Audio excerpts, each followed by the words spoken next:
क्यों नारियल की भेंट करते हैं?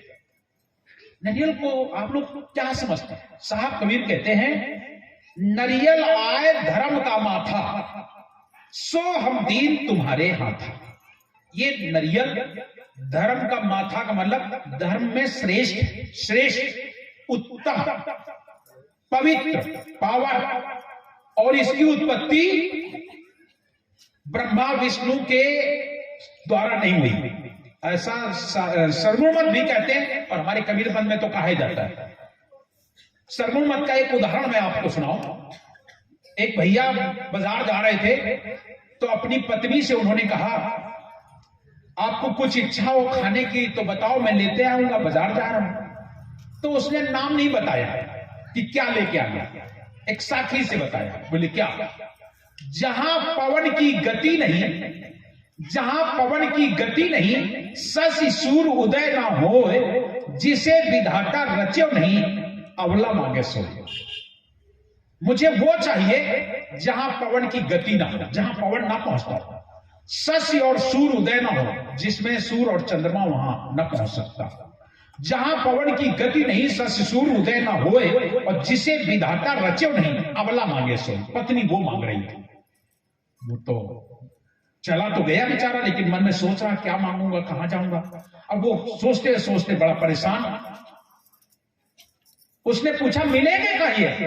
अपनी पत्नी से पूछता, ये मिलेगा कहां सामान? तो बताया कि फला जगह पर जाना, तो मार्केट में, और वहां एक बुढ़े से महाराज दुकान में बैठते, किराने की दुकान में, वहां चले जाना, वहां पूछ लेना तो मिल जाएगा। वो वहां पहुंचा और जा करके कहा, भाई एक चीज मुझे दे दो। बोले क्या? नाम तो नहीं बताया, लेकिन ये साखी बताइए। बोले क्या? जहां पवन की गति नहीं, शशि सूर्य उदय ना होए, जिसे विधाता रच्यो नहीं, अवला मांगे सोए। जिसे विधाता ने ना बनाया।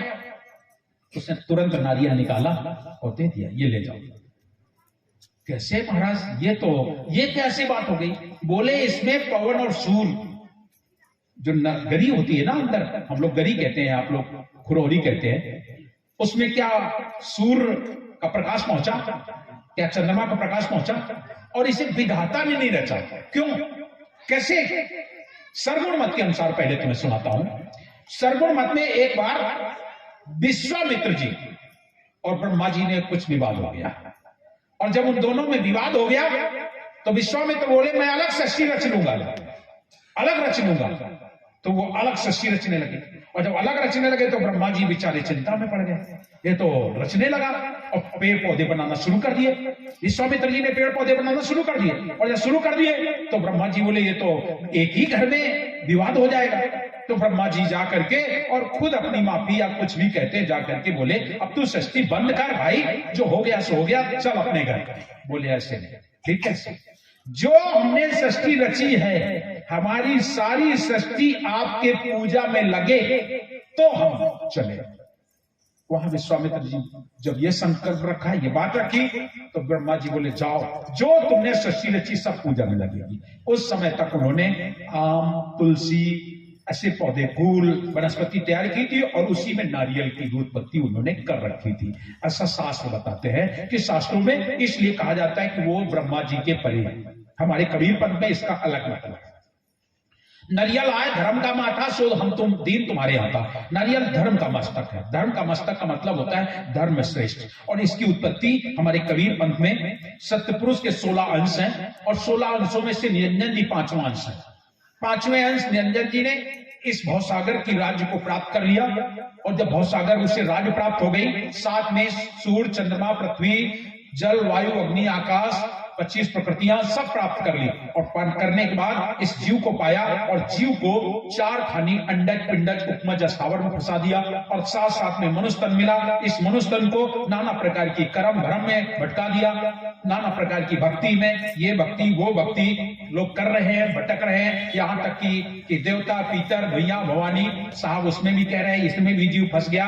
कोई देवता पूछता है, कोई भैया भवानी पूछता है, कोई पीतर पातर पूछता है। साहब कबीर कहते भी है, देवता, पीतर, भैया, भवानी, ये मार्ग 84 चलन के साहब कह रहे हैं। लेकिन साहब की बात समझ में कहां आती है? आती है क्या? नहीं भाई, क्यों नहीं समझ में आती? आपको जीवन में भ्रम बैठ गया, भय बैठ गया। जब भय और भ्रम हो जाता है तो किसी की बात आपको समझ में नहीं आती। आपका बच्चा बीमार पड़ा है, अगर किसी ने कहा अरे फलानी भैया देवी में जाओ और वहां तुम्हारा बेटा ठीक हो जाएगा, आप चले जाओगे, क्योंकि आपको अपने बच्चे से इतना मोह है, आप अपना धर्म कर्म सब भूल जाओगे। अगर आप भले ही कट्टर हिंदूवादी हो, लेकिन बेटा बीमार पड़ा है और अगर आके कोई कहे कि जाके उस मस्जिद में जाओ और वहां एक मुल्ला रहते हैं, तुम्हारे बच्चे के ऊपर फूंक डाल देंगे, तुम्हारा बच्चा ठीक हो जाएगा, बोलो भाई जाओगे कि नहीं?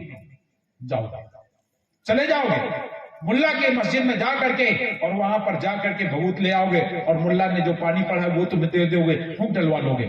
लेकिन एक कट्टरता ये कि मुसलमान का अगर बच्चा बीमार हो जाए और वो अगर कोई कहे कि जाओ फला मंदिर में तुम्हारा बेटा ठीक हो जाएगा, मुसलमान साफ मना कर देगा, मरता हो तो अभी मर जाए, लेकिन मैं वहां नहीं जाऊंगा। मैं आपसे निवेदन करता हूं, क्या आप मंदिर मस्जिद में ले गए, बच्चा तुम्हारा ठीक हो गया, क्या अब नहीं मरेगा?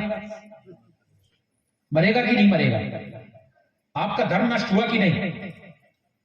पतिव्रता का सुख घना जाका पति है एक, पतिव्रता का सुख घना जाका पति है एक, मन मैली व्यभिचारी जाके खसम अनेक। पतिव्रता स्त्री, एक पति अगर उसकी है, एक पति की सुहागिन है, उसके जीवन में सुख प्राप्त होगा। लेकिन अनंत अगर है, तमाम है, उसका जीवन व्यर्थ हो जाएगा, समाज में उसे कलंकित कर दिया जाएगा, समाज में उसे कोई स्थान नहीं मिलता है। जब सोच लो एक नारी, और वही स्थिति तो तुम्हारी है कि तुम कहां भटक रहे हो, औरों के साथ, अपने पिया को, अपने मालिक को, अपने परमात्मा को, अपने सत्पुरुष को छोड़ करके, और भटक कहां रहे हो? दर दर की ठोकरें खा रहे हो। अरे बेटा तो अगर उसकी उम्र है, कहीं मत ले जाना, ठीक हो जाएगा, कहीं मत जाना, ठीक हो जाएगा। अगर मरना है तो मंदिर मस्जिद गुरुद्वारे जहां जहां चले जाना, ठीक हो जाएगा क्या? अगर ठीक हो जाता हो तो बताना, मैं भी ले चलूंगा। ठीक हो जाएगा, हो जाएगा, कोई पैसा दे देगा, रोग ओढ़ ठीक हो जाएगा? कभी नहीं। जो है वो भोग तुम्हें भोगना पड़ेगा। आकाश जाए, पाताल जाए, फोड़ जाए ब्रह्मांड, और कहीं कबीर कबो न छूटे दे धरे का दर्द। जो तुमने किया उसका भोग तुम्हें भोगना पड़ेगा, कोई नहीं बचा सकता, कोई नहीं बचा सकता। जब राम नहीं बचा पाए, कृष्ण नहीं बचा पाए अपने आप को, तुम कौन होते बचा लेने वाला? तुम कौन होते हो? ब्रह्मा नहीं बचा पाए, विष्णु नहीं बचा पाए, बचा पाए क्या? ब्रह्मा जी ने अपनी पुत्री के साथ विषय किया, आप सबको जानकारी। आज सोच लो, जो जगत के रचयिता कहे जाते हैं, सृष्टि का रचनाकार कहा जाता है ब्रह्मा, आज उसकी जगत में पूजा नहीं होती है। होती है क्या? क्यों नहीं होती है? केवल ये बात सोचो, आखिरकार ब्रह्मा जो जगत का रचयिता कहा जाता है, आप लोगों को पिंडज खान की रचना करने वाले हैं ब्रह्मा, उनकी जगत में पूजा नहीं होती है। कारण कभी सोचा? केवल ये कि उनका कर्म अच्छा नहीं था। जब उनका कर्म खराब होता तो उनकी जगत में पूजा नहीं होती है। तो तुम्हारे अगर कर्म खराब होंगे तो क्या होगा? तुम्हारे अगर कर्म खराब होंगे तो क्या होगा? समाज में तो स्थान मिलेगा ही नहीं, समाज में तो स्थान मिलेगा ही नहीं, लेकिन वहां भी स्थान नहीं मिलेगा, वहां भी नहीं मिलेगा। ब्रह्मा जी की जगत में पूजा नहीं होती। भगवान विष्णु को देख लो, बिंदा सती के साथ छल किया ना, क्या परिणाम मिला? सारे लोग जानते हैं, ये हम नहीं कहते, सर्वगुण मत कहता है, उनके धर्मग्रंथ कहते हैं कि अहिल्या के साथ उन्होंने दुष्कर्म किया, क्या नाम, बिंदा सती के, और बिंदा सती के साथ जब उन्होंने किया तो बिंदा सती ने श्राप दे दिया। अरे भगवान, ये क्या किया तुमने? मेरा सत्य नष्ट कर दिया, जाओ तुम पत्थर हो जाओ। उन्होंने क्या कहा? जा तू तुलसी हो जाओ। फिर बिंदा सती कहती, तुमने मेरे साथ 1 मिनट संसर्ग किया, मैं तुम्हारे ऊपर 24 घंटे सवार हो गया ना, अदला बदला। देख रहे हो ना, हो रहा है वही की नहीं। और स्वयं विष्णु जी स्वयं जलंधर बोल पड़ा, जलंधर की नारी थी बिंदा सती, जलंधर बोल पड़ा, अरे भगवान, तुमने मेरी सती नारी का सती नष्ट किया, जाओ तुम्हारी सती नारी का सती तो मैं नष्ट करूंगा। और वही बना करके रावण, और वो सीता बनी आकर के लक्ष्मी। हो गया ना काम?